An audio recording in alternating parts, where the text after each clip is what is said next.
अगर आपको हारने से डर लगता है तो आपको जीतने की इच्छा नहीं करनी चाहिए। नमस्कार दोस्तों, मैं हूं प्रदीप और आप देख रहे हैं आपका अपना यूट्यूब चैनल फ्यूचर गोल्स, एक कदम सफलता की ओर जो आपको ले जाएगा आपकी मंजिल की ओर। तो आज हम लोग डिस्कस करने वाले हैं हेटेरोलिटिक विदलन और होमोलिटिक विदलन, कार्बोधनायन, कार्बोरहन और फ्री रेडिकल्स मतलब मुक्त मूलक। इतने टॉपिक्स के बारे में हम लोग आज डिस्कस करेंगे। इनमें से पिछले एग्ज़ाम में बहुत सारे क्वेश्चंस बने थे, 3 या 4 क्वेश्चन एग्ज़ाम में आए थे, पर इस बार चांसेस हैं कि इसमें से 1 या 2 क्वेश्चन ज़रूर आएंगे। ठीक है, तो सबसे पहले हम लोग डिस्कस करते हैं हेटेरोलिटिक फिजन मतलब हेटेरोलिटिक विदलन। ठीक है, हेटेरोलिटिक विदलन में क्या होता है, आपको बस थोड़ी सी बेसिक बातें बताता हूँ, ज़्यादा बातें समझने की ज़रूरत भी नहीं है और वो आपके लिए इम्पॉर्टेंट भी नहीं है। ठीक है, आपको एग्ज़ाम में लिखना तो है नहीं, तो आपको जितना ज़रूरी है सिर्फ आप उतना ही समझिए। ओके, तो ये दिया हुआ है हेटेरोलिटिक विदलन। यहाँ पे मैंने पहले से लिख रखा है कि ये अनइक्वल होता है। अनइक्वल का मतलब ये होता है कि जो ये बॉन्ड टूटता है, टूटने के टाइम पर ये जो इलेक्ट्रॉन्स होते हैं एक आदमी के पास रह जाते हैं। ठीक है, एक आदमी के पास में ये दोनों इलेक्ट्रॉन रह जाते हैं। जैसे कि यहाँ पर ए और बी के बीच में 2 इलेक्ट्रॉन्स हैं, यहाँ पर इसको तोड़ा गया तो एक आदमी के पास मतलब ए के पास में ये दोनों इलेक्ट्रॉन्स आ गए। जैसे कि आपने साझा किया और एक ने सारा आम चुरा लिया। ठीक है, आम चुरा लिया, कुछ भी चुरा लिया, आप समझ सकते हैं। अगर ऐसा कुछ विदलन होगा तो उसमें क्या क्या बन सकते हैं, उसके एग्जाम्पल क्या हैं। तो कार्बोधनायन और कार्बोरहन इसमें बन सकते हैं। ठीक है, जैसे कि सपोज करिए कि एक हमारे पास ये है CH3 Cl ले लीजिए। यहाँ पर अगर हम इसको ब्रेक डाउन करेंगे तो क्या होगा, यहाँ पर देखो प्लस बन जाएगा, यहाँ पर माइनस बन जाएगा, तो ये बन जाएगा कार्बोधनायन। ठीक है, सेम टू सेम बहुत ही सिंपल सा है। आपसे ये पूछा जाएगा कि जो फ्री रेडिकल्स होते हैं, फ्री रेडिकल्स वो किस में बनते हैं, कार्बोधनायन, कार्बोरहन किस में बनते हैं। ठीक है, आपसे सिर्फ ये पूछा जाएगा। तो कार्बोधनायन बनता है हेटेरोलिटिक विदलन में, अनइक्वल्स होते हैं और इसमें धनायन अलग बनते हैं और ये Cl+ ऐसे करके इसमें एग्जाम्पल थोड़ा बहुत आ जाता है। वैसे इससे क्वेश्चन नहीं बना है। दूसरा आ जाइए, होमोलिटिक विदलन में क्या होता है, इक्वल। इक्वल का मतलब बराबरी का सौदा। ठीक है, एक हाथ दे एक हाथ ले वाला। यहाँ पर ए और बी दिए हैं, इन लोगों ने मिल करके एक बॉन्ड बनाया, जैसे बॉयफ्रेंड गर्लफ्रेंड होता है, हस्बैंड वाइफ होता है, वैसे करके। ठीक है, उसके बाद में ये फ्री रेडिकल्स बना देंगे ए और बी, मतलब जब अलग होंगे, सेपरेट होंगे, डिवोर्स होगा तो ये अलग अलग हो जाएंगे, बिल्कुल अलग अलग। इसका एग्जांपल जैसे मान लीजिए CH3 हो गया, ये देखिए यहाँ पर CH3 हो गया, CH3 CH2 हो गया, ये सभी जो है फ्री रेडिकल्स हैं। ओके, इसमें से क्वेश्चन नहीं बनता, वैसे तो नहीं बनता, पर फिर भी अगर बनेगा तो बता दूंगा आपको अभी। तो ये हो जाएगा कार्बोधनायन पे आ जाइए। कार्बोधनायन सबसे इंपॉर्टेंट है, इसमें से क्वेश्चन बनेगा ही बनेगा, आप इसको अपने दिमाग में सेट कर लो। तो ये हो गया कार्बोधनायन। कार्बोधनायन में क्या होता है, प्लस होता है। ठीक है, एग्जाम्पल क्या है, हेलोजन, ऑक्सीजन और नाइट्रोजन। आपको सिंपल तरीका याद रखना है कि जब किसी भी परमाणु से कोई मोस्ट निगेटिव एलिमेंट जुड़ा हुआ होगा तो उसमें क्या होगा, कार्बोधनायन बनेगा। जैसे मैंने यहाँ पे देखो लिखा हुआ है, Cl बहुत ही ज़्यादा निगेटिव होता है, इसलिए यहाँ पर प्लस बन जाएगा, यहाँ पर माइनस बन जाएगा। ये हो गया कार्बोधनायन का एग्जाम्पल। ऐसे ही बेंजीन में भी ले सकते हो। अगर बेंजीन में क्लोरोबेंजीन दी हुई है तो क्लोरोबेंजीन से अगर क्लोरो हटा दोगे तो माइनस हो जाएगा, जो बेंजीन बचेगा वो पॉजिटिव हो जाएगा। ओके, ऑक्सीजन में भी आ जाइए। ऑक्सीजन का भी ऐसे ही सिंपल सा एग्जाम्पल होगा, OH का ले लीजिए, OH वाला भी हो जाएगा इसमें। नाइट्रोजन में एमीन होता है, आपको पता है। सबसे इम्पॉर्टेंट इसमें से जो आएगा वो है स्टेबिलिटी। ये है स्टेबिलिटी, सबसे ज़्यादा इम्पॉर्टेंट। कार्बोधनायन की स्टेबिलिटी इस बार बनने के चांसेस बहुत ज़्यादा हैं। ठीक है, तो स्टेबिलिटी में मैं इसको लिख देता हूँ सही से, आप समझ लीजिए। CH3 ये 0 डिग्री हो गया।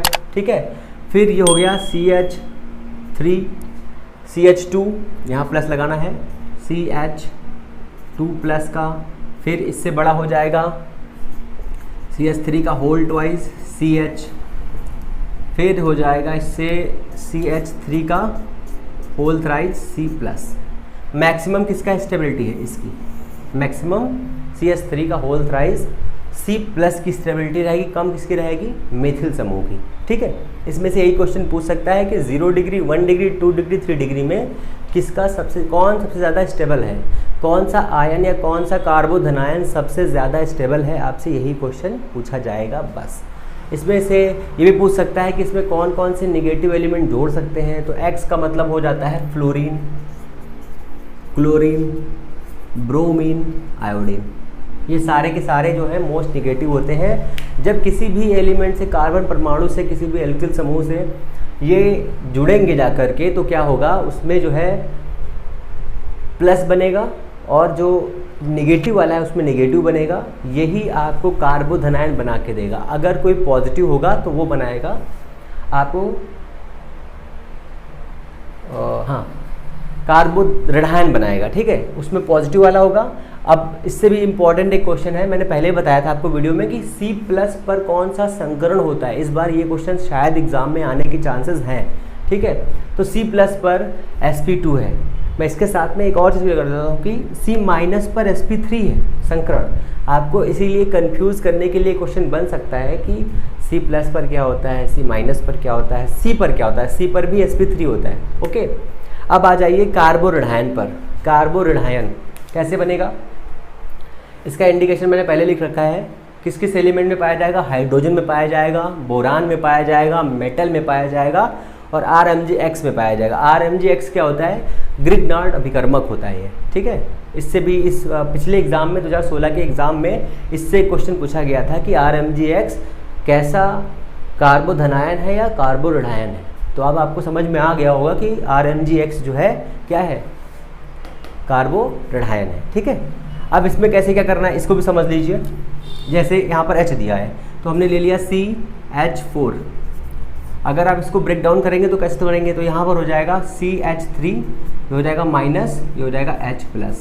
तो ये क्या हो गया आपका कार्बो ऋणायन हो गया। अगर यहाँ पर बोरान ऐड करेंगे तो बोरान के साथ ऐसा होगा।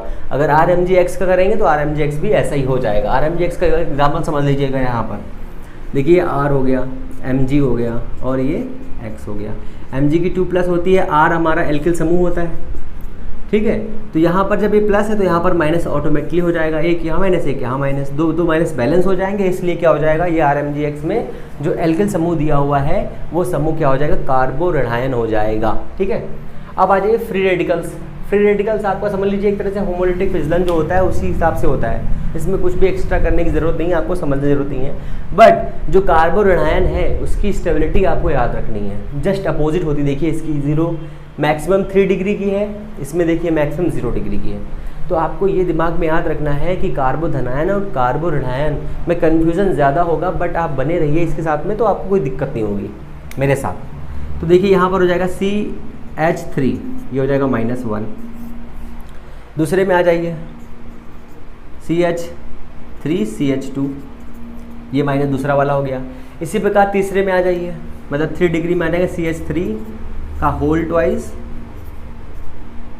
CH, फिर हो जाएगा CH3 का होल थ्राइस C। सबसे ज़्यादा कार्बो ऋणायन तत्व कौन सा होगा, ये वाला। मैक्सिमम ये, मिनिमम CH3, मतलब अपोजिट। आपको एक याद रखना है, दूसरा अपने मन से आ जाएगा, क्लियर। तो फ्री रेडिकल्स में आ जाइए। फ्री रेडिकल्स में क्या होता है कि इक्वल टूटता है। जैसे कि ये ले लीजिए C2H6, इसका हमने ब्रेक डाउन किया तो ये C हो गया CH3 एक के साथ में प्लस CH3 दूसरे के साथ में, ये हो गया। अब देखिए इन दोनों के पास में बराबर बराबर के मुक्त मूलक हैं, ठीक है। अब इनकी स्टेबिलिटी का क्रम क्या होगा, सबसे ज़्यादा किसका है, देखिए।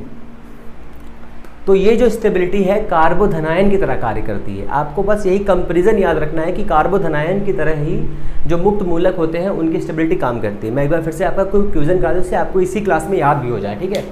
तो होमोलिटिक विलयन और हेट्रोलिटिक विलयन। होमोलिटिक विलयन में क्या होता है, जो बॉन्ड, जो इलेक्ट्रॉन्स होते हैं वो इक्वल डिवाइड हो जाते हैं। दूसरा हेट्रोलिटिक विलयन में क्या होता है, जो इलेक्ट्रॉन होता है वो अलग अलग डिवाइड हो जाते हैं, ठीक है। फिर इसी विलयन में क्या आपको प्राप्त होता है, कार्बोधनायन प्राप्त होता है, कार्बो ऋणायन प्राप्त होता है, ठीक है। इस कार्बोधनायन में C+ हो सकता है, Cl- तो नेगेटिव एलिमेंट हो जाएगा। स्टेबिलिटी का क्रम मैं अभी बताता हूँ। फिर यह आ जाएगा कार्बोधनायन में क्या होता है, C+ में sp2 संकरण होता है, ठीक है। आपके लिए जो इंपॉर्टेंट बातें मैं आपको क्लियर कर दे रहा हूँ, ठीक है। एग्जाम्पल में क्या है, X hydrogen, fluorine, chlorine, bromine, iodine, फिर है ऑक्सीजन, फिर है नाइट्रोजन। ये सारे के सारे आपकी कार्बोधनायन में लगे हुए होंगे। आप समझ जाएंगे कि वहाँ पर जो है कार्बोधनायन है। इसकी स्टेबिलिटी का क्रम क्या है, 0 डिग्री सबसे कम, सबसे ज़्यादा 3 डिग्री, ठीक है, मैक्सिमम। फिर आ जाइए कार्बो ऋणायन में। कार्बो ऋणायन में क्या होता है, जस्ट उसका अपोजिट होता है।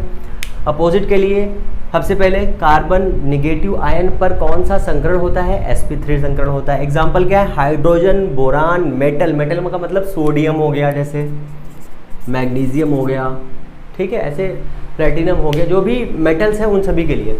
RMgx सबसे इंपॉर्टेंट, पिछले साल ये पूछा गया है आपको, इसलिए इंपॉर्टेंट है, ये हो गया। इसका क्रम उसके क्रम से उल्टा है, 0 का सबसे ज़्यादा है, 3 का सबसे कम है, ठीक है। फ्री रेडिकल्स में आ जाइए। फ्री रेडिकल्स में क्या होता है, इक्वल डिवाइड होता है, सेम टू सेम किसकी तरह, होमोलिटिक विदलन की तरह। इसमें भी जो क्रम है वो सेम टू सेम कार्बोधनायन की तरह है, देख लीजिए। अगर इसको हम 0 डिग्री बोल दें, इसको 1 डिग्री बोल दें, इसको 2 डिग्री बोल दें, इसको 3 डिग्री बोल दें, तो ये वाला सीक्वेंस और ये जो कार्बोधनायन का सीक्वेंस है सेम टू सेम है, देख लीजिए, ये वाला और ये वाला, इसका इक्वल डिवाइड होता है। यहाँ पर देख लीजिए आप, एक इसको भी आप कंपेरिजन कर सकते हैं कि यहाँ पर भी इक्वल इलेक्ट्रॉन शेयर हो रहे हैं, नीचे भी इक्वल इलेक्ट्रॉन शेयर हो रहे हैं, ठीक है। तो अगर आपको ये वीडियो पसंद आया है तो प्लीज़ लाइक, शेयर, सब्सक्राइब करिए, अपने दोस्तों को शेयर कर दीजिए। ओके, नमस्कार, जय हिंद।